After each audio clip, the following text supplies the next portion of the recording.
William J. Collins, Jr., Lieutenant, United States Naval Reserve. In May,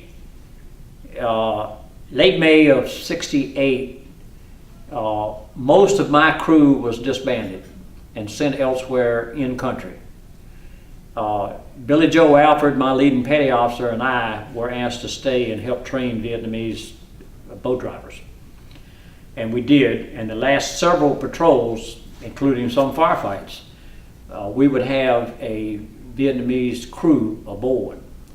That crew was destined to take over the boat when the boats were turned over. And we did that, the two of us that were left from our original crew, the two of us did that from late May until we were taken off patrol the third week of July of 1968 in order for us to prepare to go home. Now, my reaction to turning over the boats, I never got to drive a Mark II swift boat. I always wanted to. I loved being the skipper of that boat.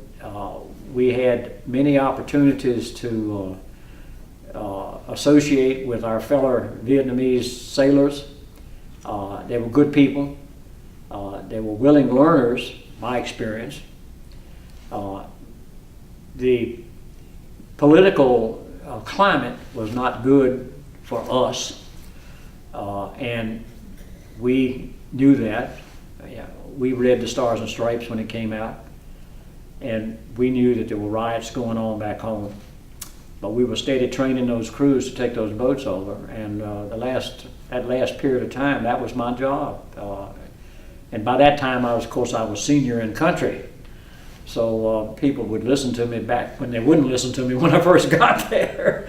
And we would spend time at the Vietnamese naval base at Phu Quoc Island, and the floating barracks vessel that we lived on became less of a home for us that last 2 months than did the actual beach where we would stay with the Vietnamese sailors to get underway the next day.